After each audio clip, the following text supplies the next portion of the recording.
This is Skyrim.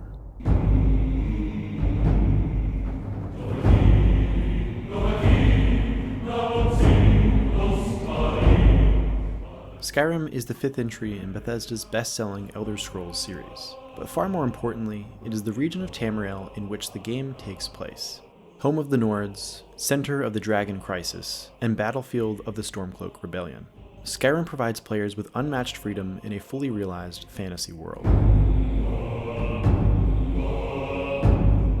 And though it was released more than a decade ago, though its dated mechanics and often mediocre storytelling have become more apparent in that time, though dozens of fantasy games have come out since 2011, many of us still consistently play Skyrim. If you looked at my playtime, you would think I have a reminder on my phone telling me once a year to create a new character and dive back into this fantasy adventure. And I'm not alone. In fact, at any given moment, there's around 20,000 people playing the game on Steam alone. If you watched my last video on Skyrim, you'll know that I used to think that this was because it was basically a perfect game. But it's not. There are things I've noticed in my most recent return to the game that I've realized could have been a lot better, like some of the storytelling, choice consequences, and NPC dialogue consistency. Good. Here's the outfit.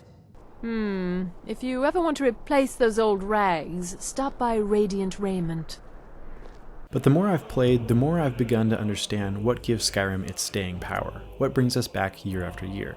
It's the world itself. A 5-second clip of walking through the Skyborn Range with Secunda playing in the background is enough to give me, or really any fan of the game, the inexplicable urge to go back.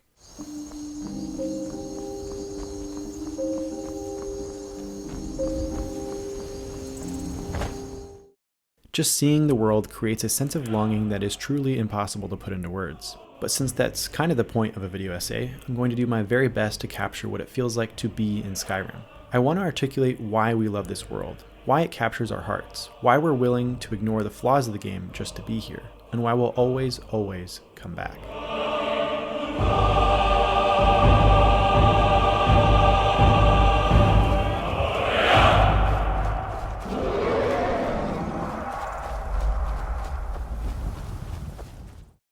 When you exit Helgen after the tutorial, the first thing you'll see is the snow-swept peak of Brittleshan Mountain. Your eyes will naturally drift to Bleak Falls Barrow, which looms over the winding valley of the White River. The reveal of this view is made sweeter by the fight to escape Helgen. Before, you were too busy running from a dragon to really notice the mountains or landscape.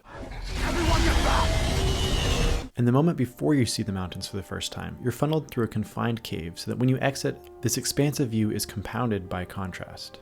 You can't help but be filled with excitement at the possibilities of this world.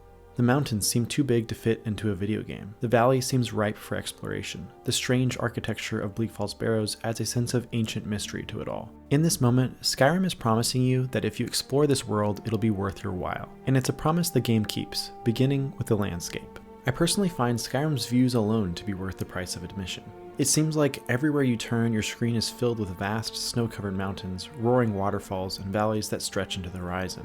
And if you're in an area where those things are obscured by towering pine trees, you'll no doubt find yourself following a pleasant stream or walking along the shores of a lake. From grandiose vistas that elicit wonder to the tranquil moments between, there's never a visually dull moment. Lydia, would you... Half Moon Mill is one of my favorite places in the game. This little outpost lies at the southern edge of the picturesque Lake Ilinalta. The watermill churns serenely as you look out over the lake to the sunken ruins of Ilinalta's Deep, which lie just below the western edges of Brittleshan Mountain. If you go just a minute or two north, you'll come to a pass. The beginnings of a snowy slope and flurries in the air prepare us for a transition that builds a sense of anticipation as we wind our way through the pass. And what we see, the tundra plains expanding out beneath us and rising into the Skyborn Range, exceeds those expectations. This is just one tiny example, and it's not the exception but the norm. Each of the 9 holds has a unique identity and natural sights worth seeing, like the birch-filled valleys east of Riften, or the fallen tree bridge that spans the gorge south of Hilgrin's Tomb. One of my favorite places is Northwind Summit, where the rift meets Eastmarch, where the orange and yellow leaves disappear and the water vents of the volcanic tundra begin. If you go to the far north, you'll find paths between glaciers which open out into the Sea of Ghosts. On the opposite side of Skyrim in the Reach, you'll encounter the roaring waterfalls of Bard Leap Summit and the swift-flowing waters of the Karth River. And it's impossible to talk about landscapes without mentioning the Throat of the World, which boasts one of the most breathtaking views in gaming history. No matter where you go in this world, you'll find these wonderfully crafted vistas that will make even the most rushed player slow down and admire them. And one thing I greatly appreciate is the intentionality behind making these places accessible. Todd Howard wasn't kidding when he said you could see a mountain and then climb it. They all have paths to the top, and if not, just buy a gravity-defying horse for some 90-degree slope sliding. What really seals the deal for me on these views of the world are the ancient structures that dot the map. From the simple standing stones scattered throughout the lands in the miniature Stonehenge-like arches that lead to Yngveld, to the great walls of the Labyrinth and the colossal shrine of Azura, there are so many interesting remnants of days past that lend a sense of antiquity to Skyrim. They remind me of the Argonath in The Lord of the Rings and of Amenhin. I just love these hints of a world that once was, and when coupled with the magnificent scenery, they create a sense of awe that I've never been able to find in any other game. The landscape and the structures that fill it may be the first thing you notice, but it won't be long before you take note of the sky. At first it's simple and undistracting because you're supposed to be focused on this massive landscape that sprawls before you. You're supposed to be inspired to march off and blaze your own trail, not stand around staring at the sky. That comes later. As you continue to travel, in-game time will pass, and you will encounter a moment where the sky does become distracting, and in the best way possible. At sunset. This is my favorite time of day in Skyrim. It doesn't last long and not every day is clear enough to see. This scarcity forces you to pause and savor the moment. After all, you're going to have to wait 72 minutes to see it again, and it might be obscured by clouds the next day. The last rays of sunlight filtering through the pines, the purple clouds moving across the burning sky, the orange glow dropping behind the mountains like a distant fire fading into the night. It all creates an unshakable feeling of contentment. The skybox is easy to overlook, yet it sets the tone for the whole game. The stars that dot the night sky coupled with the aurora of the northern lights promise us peaceful adventure. The two moons of Tamriel, Massor and Secunda, which watch over you behind drifting clouds, encourage a spirit of wandering and discovery. The sun rising between the mountains in the Dunmouth Pass inspire you to search out compelling side quests from NPCs who need your help. This sky gives me the same feeling I get when I'm camping far from roads and highways and all I hear is the endless sounds of the night all around me, or when I warm my hands by a campfire and let some of the smoky smell soak into my clothes. Skyrim is not as good as these things, I'll grant that, but it's accessible right here in my living room, when the beauty of the real world isn't within reach. In these moments, I feel so at peace, so tranquil, and that feeling alone is worth another trip to Skyrim. There's another visual element that subtly brings the world to life, the effects. This can be anything from the fires burning in braziers in Windhelm and the smoke emanating from Candlehearth Hall's chimney, the steam pouring out of bubbling pools in Eastmarch, and mist shrouding the throat of the world. These elements change the world from an interesting but empty 3D render to a living, breathing reality. There's a story Rashad Reddick, a world artist of the game, tells in an interview with his fellow dev Jonah Loeb that really shows the importance of these effects. He'd been working on Windhelm for months, but it wasn't until Mark Tier, the effects artist, added smoke that it really came to life for the rest of the team. They were like, oh my God, look at it. It looks so amazing. I'm like, what the? But I've been working on this thing for like months and he added like some smoke. Fires surrounding a fallen dragon signal the hard-fought battle that took place to slay it. Snow obscures your view as you march up the 7,000 steps to High Hrothgar, isolating you more and more the higher you climb. Mist gathers upon the ground in Shadowgreen Cavern and drifts down from the natural skylights, making it eerie yet beautiful. Rain peppers the water between the wooden piers of Riften, forcing the homeless to seek shelter in the Ratways. It reminds me of the critters in Skyrim, the non-encounter creatures that roam the world. They range from small butterflies and fireflies that float and flutter above the grass to rabbits and elk that dart across your path. All of these, along with the effects, add little bits of familiar movement to the world, and combined with the soundscape, they really add to the ambience Skyrim is known for. Speaking of which, the sound design is one of those things that, since it's done well, will often go unnoticed.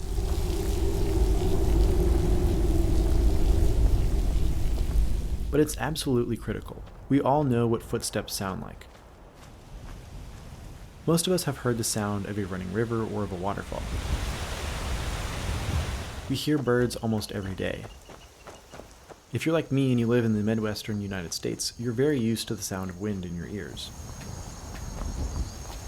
Skyrim composes these elements well. They feel realistic, yet the game amps them up a bit so that the soundscape is never dull. Whether it be a softly bubbling spring, or bells tolling on the docks, or the soft whistle of a breeze through the trees, or the strange, unexplained echoes in a cave, and the low shifting wind within it.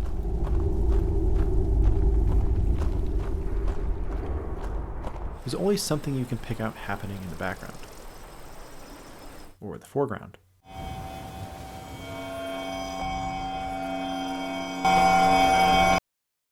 Between the beautiful sights to see, the effects that bring them to life, and the ambient sounds of the world, wandering through Skyrim is already incredibly immersive. But what really takes the experience up a notch is the music.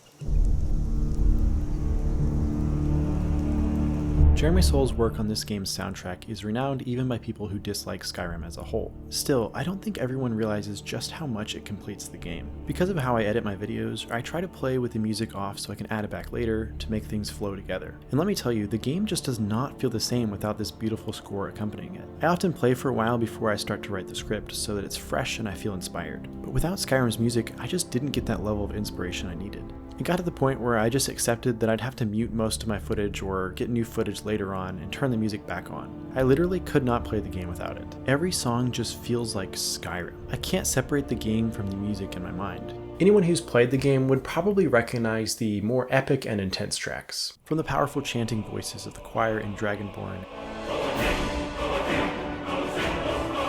and the grand French horns in The One They Fear,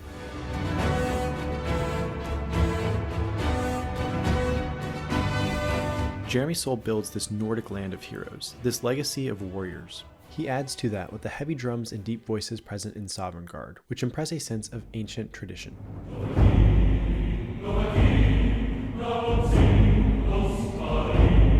But if you ask the average Skyrim player what their favorite songs are, there's a good chance they won't answer any of these. Instead, we'll often reference the more atmospheric pieces, like the music of Whiterun, which transports us to War Maidens and the Guild of Green Tree and just a few notes of the piano.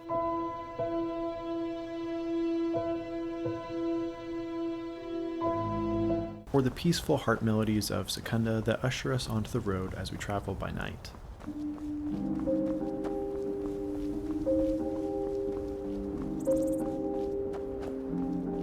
The distinctive oboe in From Past to Present call to mind memories of wandering among the hills and rivers that shaped the land.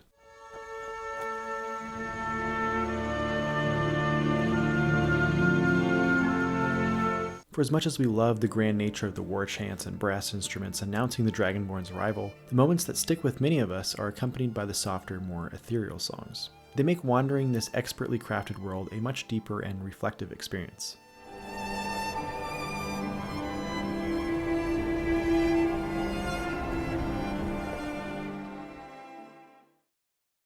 Before we continue to the rest of the video, I just wanted to thank you for watching. This channel is still relatively small, so I especially appreciate your support. I try my best to make thoughtful videos about my favorite games, movies, and shows. If you're enjoying this one, it would be great if you left a like. If you're interested in seeing more from me, I'd love it if you stuck around by subscribing. Okay, back to the video. Skyrim's cities, towns, outposts, lighthouses, and other signs of civilization bring yet another layer of interaction and beauty to the game. Each of Skyrim's cities has its own unique aesthetic. Solitude has this grand but authoritarian kind of vibe, looking out over the lands from its perch atop the Great Arch. It's no wonder the capital was moved here after Winterhold was no longer suitable. Speaking of which, the small town of Winterhold feels diminished, a shadow of what it once was. The proud, precariously balanced college, all that remains of the city's glory before the Great Collapse. Reefton expands out over the water, giving the moss-covered city a permanently damp and seedy vibe, the perfect place for the Thieves' Guild. Markarth, a fortress of a city, is so integrated with the water and stone that it seems to have been grown from the mountain, and not built by mere mortals. Which makes sense when you consider it was the advanced ancient Dwemer that first dwelt here. The sleepy town of Morthal, the second smallest city, has a uniquely haunted ambience that pairs nicely with the vampire-related quest that will inevitably draw your interest. As a result of the Empire cutting Windhelm off from trade, the powerful city seems starved by the cold winter and tense with conflict among its citizens. Whiterun reminds me of Edoras in Rohan, the lone city in the midst of a sprawling tundra. Except Whiterun is as lively as ever, with thriving businesses, the renowned Champions Guild, and a proud Jarl instead of a nearly dead king. Falkreath is nestled deep in the southern pine forest at the base of the Jarl Mountains, which dwarf the small settlement. The gloom seems to descend from the mountains in the form of rain. Considering the town's central feature is a graveyard, it's no surprise that you'll find the sanctuary of the Dark Brotherhood nearby. The mining town of Dawnstar rests on the ice-filled Sea of Ghosts, where fishermen make their living. The warmth of the Windpeak Inn is the final comfort for those sailing out upon the frigid waters. These cities provide a place to restock on supplies, sell the goods you've gathered on your journey, check in with NPCs, and find more quests to send you back out into the open world. In addition to these cities, Skyrim has a handful of pleasant little settlements scattered throughout its holds. Dragonbridge, just south of Solitude, is a pleasant little town and home to the stunning Dragon Bridge. Rorikstead is the kind of place you stumble into late at night after a close call with a dragon, where you find rest from the action. Shores Stone, a mere cluster of buildings on the main road between Northwind Summit and the Velothi mountain range, has fallen upon hard times ever since it became infested with spiders. It feels appropriately abandoned. The town of Riverwood offers a simple way of life, with Alvar Smith, the lumber mill nearby, and the calm river that flows beside it. Helgen, which you saw get ruined at the start of the game, is little more than a shell of stone filled with bandits. Ivarstead is the last stop before the long journey to the throat of the world, and the view from its bridge over the falls rivals anything I've talked about thus far. What makes all of this, the cities, skies, terrain, and ancient structures even better, is its realism. There may be some elements of fantasy, but never does this place feel impossible. The College of Winterhold, though dangerously close to falling like the rest of the city did, feels as though it's just stable enough to remain. The Great Arch of Solitude may be an architect's nightmare for where to build a city, but it's not impossible to imagine that a proud Jarl would want to look out over his land. Even the glowing depths of Blackreach are believable, considering the things we've seen in our very own oceans. And this realisticness is really important for immersion, at least for me. I really enjoy Elden Ring, but I can never quite feel like I'm actually there in the same way as Skyrim, because it just seems too impossible. I'm not saying it's a bad thing. In fact, I think there's something special about stretching your imagination to places beyond our world. What I am saying is that many of us find Skyrim so immersive because it's taking the beauty of our world and fashioning it in new and creative ways. It parallels what we have in real life. The Throat of the World stands sentinel over Skyrim, much like Mount Everest towers over China and Nepal. The Shrine of Azura, a symbol of the Nordic faith, reflects Christ the Redeemer in Rio de Janeiro. The city of Markarth echoes Petra in the way it integrates with the stone. The Dwemer, whose technology advancements tell of an ancient society we don't fully understand, are like the Egyptians and their pyramids, but taken to an even greater extreme. All of the cities and their architecture find their inspiration in real-world places like Scandinavia and 16th century England. Skyrim is familiar in a way that feels extremely realistic, and yet it's somehow unique and completely foreign at the same time, so that it's worth discovering and experiencing. Its natural wonders, ancient relics, and aesthetic towns and cities are exactly what should fill a fantasy world, enchanting places that inspire a kind of wistful desire for beauty and adventure. They change the overworld from a dull stretch of pixels between the real game to a place worthy of exploring just for the sake of seeing it, full of views that make me stop and think to myself, this is what fantasy is about. This is why I'm here.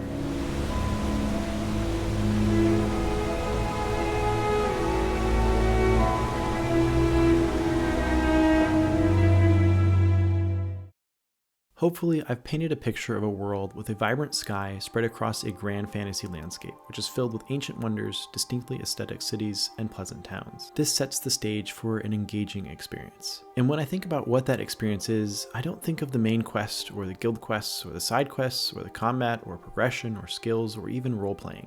I think of all the little moments between these things. I think of roaming through different holds and just discovering new locations and enjoying the views along the way. I think of picking every single mountain flower I find and stopping at all the farms for wheat so I can make health potions.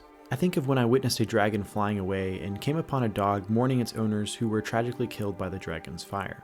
I think of pilfering goods from every chest and cabinet and fallen enemy until I've run out of space and have to ditch one of the 5 steel warhammers in my backpack. I think of the interesting interactions I've had with NPCs, like Eric in Rorikstead, who wanted to be an adventurer like me. When I talked to his dad, I learned that he just wanted to protect Eric and keep him close to home as a farmer. But the world is a dangerous place.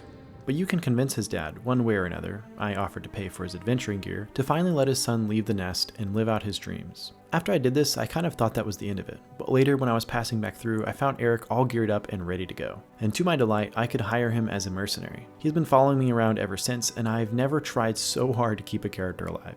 I feel personally responsible for him, and when I think of something bad happening to him, I remember that I'd have to go back and tell his dad he died in my service. It just feels right somehow, having this new life as an adventurer. When I think about Skyrim, I think of meticulously organizing all my chests in Breeze Home so I can easily swap gear and find ingredients and materials to make new things to help my character grow stronger. I think of traveling between all the different traders to sell off my garbage to save up for trainers so that I don't have to wait 3 years to level up my alchemy. I think of trying to kill dragons as quickly as possible so they don't hurt anyone in the town. Of hunting down a potion to cure my vampirism before it takes me over. Of sprinting past enemies on my horse at a low level because I don't want to get wrecked. Of hunting in the wilderness for elk and bears. of attacking Forsworn and quickly realizing they're going to absolutely wreck me if I don't run, of reading stories and books scattered throughout the world, of picking leeks and selling them to farmers for cash, of finding notes belonging to unfortunate bandits or necromancers or whoever else as they describe the harrowing journey that led to their demise, of piecing together a story from the environment, of stopping at the top of a ridge to admire the view, of the chanting that comes from the word wall as I learn another part of a shout, of absorbing the power from dragons, of mining ore to smith at Skyforge, and of listening to bards in various inns singing their hearts out. When Sovngarde beckons, every one of us dies. Though Skyrim has big moments, like first discovering that the leader of the Greybeards is in fact a dragon, or fighting Alduin in Sovngarde, it's the small moments that matter. After all, our own lives are similarly composed of countless small interactions. Skyrim is all about the simple yet grounding moments that make every quest take twice as long as it ought to. It becomes real as we make memories and interact with a world so full of life and beauty and simplicity and character and exploration. All we really need is the tiniest of goals to get us into the world. When you first start the game, that goal might be to beat the main quest or progress your character. Later on, it might be to fill out the map and clear as many dungeons as possible. Right now, I'm trying the game on the highest difficulty and in survival mode, which I've never done before. I don't really have a goal other than to stay alive and enjoy the experience. And honestly, that's plenty. Because once you're in Skyrim, just being present and interacting with the world is more than enough to captivate you for another season.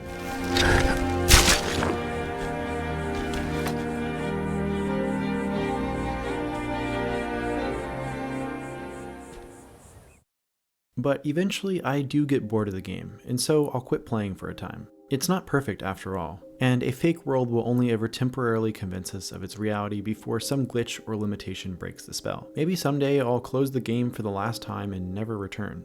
Maybe I'll have had my fill of this world and not feel that yearly urge to reinstall. Maybe some other game will come along and take its place. I kind of hope so. I would love to feel immersed in a new world and enjoy it as much as Skyrim or even more. Maybe I'll be so burnt out capturing footage and editing it for this video that I'll still be sick of the game in 5 years. But I kind of doubt it. Even here at the end of a lengthy visit to Skyrim, the same clip from the beginning of the video makes me feel like I should be playing it right now instead of editing.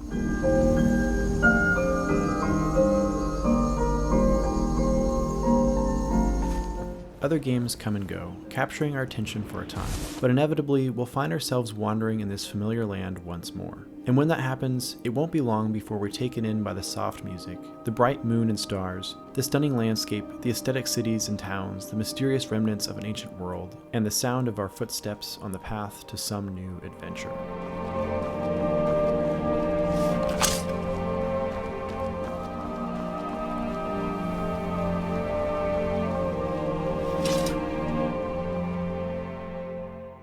Thank you for watching this tribute to the world of Skyrim. If you're interested in watching a video about how I would stay alive in Skyrim if I was actually transported there as myself, you can watch that on my Patreon. There's only one tier called Early Supporter, and you get access to early video releases, exclusive videos like the one I just mentioned, sneak peeks, and more. Speaking of which, thank you to my current early supporters, Cole Troutman, Euphoria, Ezra James Tyler, John Corrigan, and Fionn Curran.